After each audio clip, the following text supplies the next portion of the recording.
This is James Wagoner. I serve as the Bishop of the Episcopal Diocese of Spokane, which covers an area of eastern Washington, North Idaho, and in the role of bishop I oversee 40 congregations. I've been asked to comment on fundraising, and in this video we'll be responding to questions related. Bishop Wagoner, what does fundraising mean to you?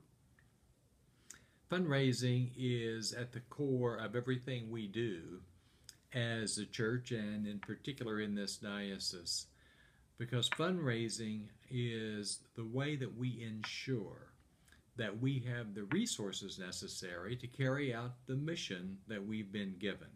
It's incumbent upon us to take the resources we have and to increase those resources as times change and we begin new ventures in mission. So fundraising is a way of life. It's a part of what we do, and it affects everybody in our church. And part of my role as the bishop is to lead the way in fundraising. So it is a vital part of what we do. What do you consider your greatest challenges to be? The greatest challenges related to fundraising are to be able to present a clear, compelling, and concrete vision of what difference it will make when people contribute. When we have the resources, what difference will it make? And to be able to communicate that consistently and clearly so that people can envision the reason that it's important to raise funds. Would you name an example of one of your fundraising successes? I'd be happy to do that. One of the successes in fundraising has been for a camp and conference center to be able to increase our funds to build new cabins, and people understand the importance of having such a place for youth and for people of all ages, actually.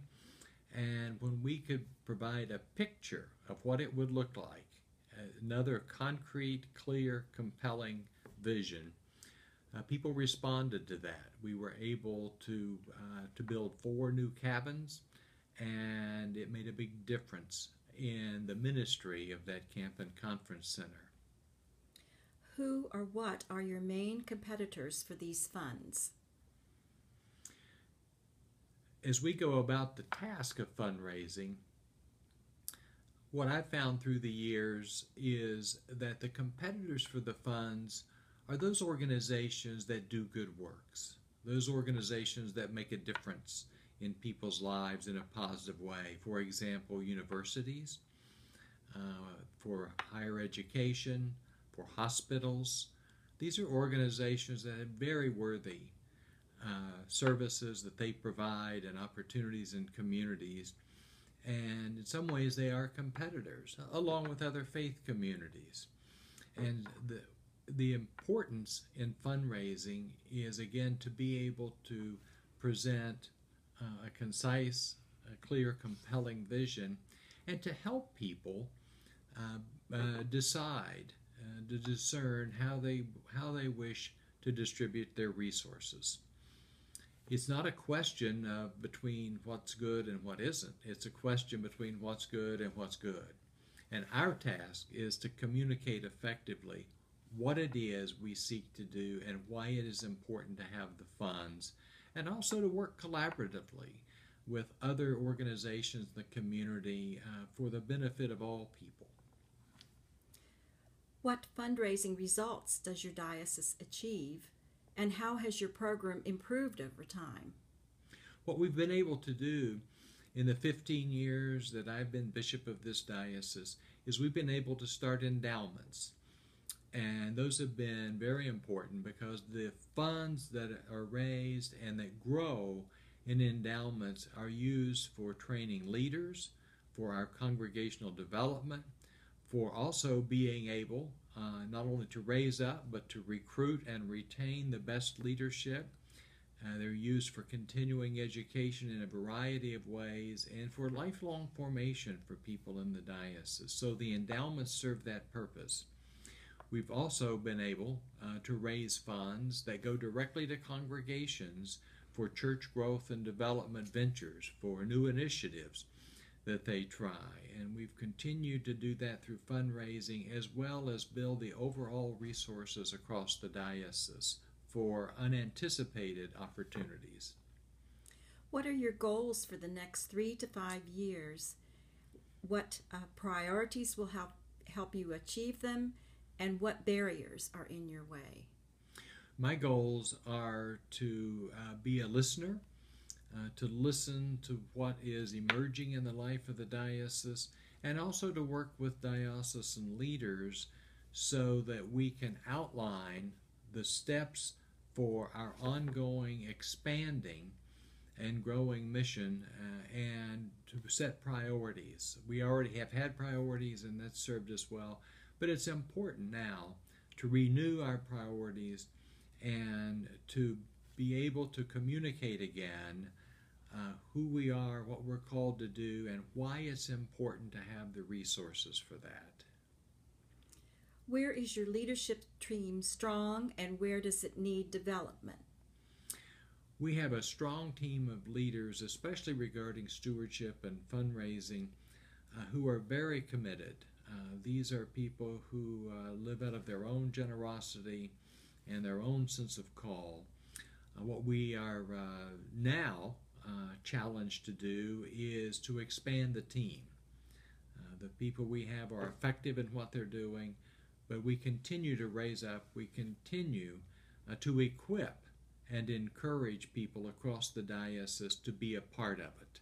It's a matter of having numbers growing in the leaders that we have so that we can cover the whole area in a more effective way and invite new people to continue to develop and sharpen their skills.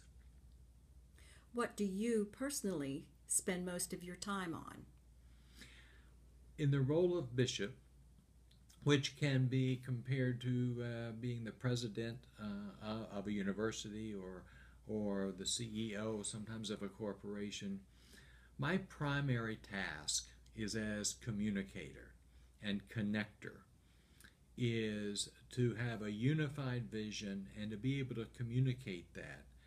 I would say that it's not an exaggeration that 40% of my time is spent on direct connection with people of the diocese and outside the diocese, but in communication, in letting and reminding people of who we are, what we're called to do, and the importance of having the resources to carry out our mission. But the communication is a key element of that, and I spend a great deal of my time focusing on telling our story.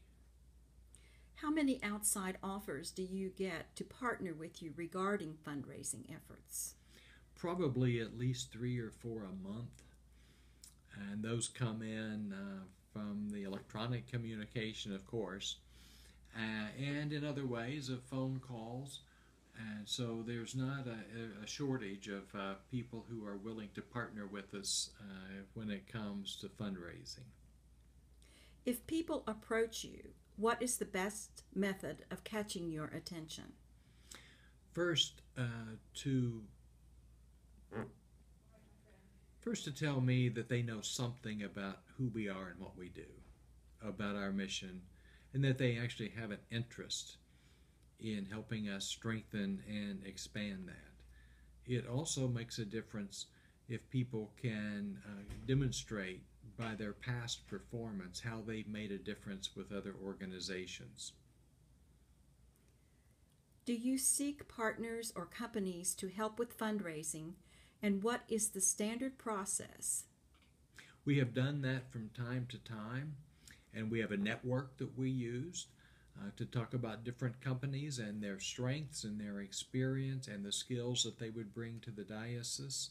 I look to other dioceses and across the church and with other organizations as well, as I mentioned earlier, with hospitals, universities, others, to obtain the names of those organizations that have a proven record and who also function in a way that's consistent with our own values and our own priorities. And what is important to you in a fundraising partner? It is someone who not only knows the techniques, but has an understanding of what it is that we're trying to do in our unique role as the Episcopal Diocese of Spokane, and can function in that context in a way that is effective in communication and also challenging, but to be effective with the tools and the skills that they bring in our context. Well, Bishop Wagoner, thank you so much for your time. I thank you for the opportunity.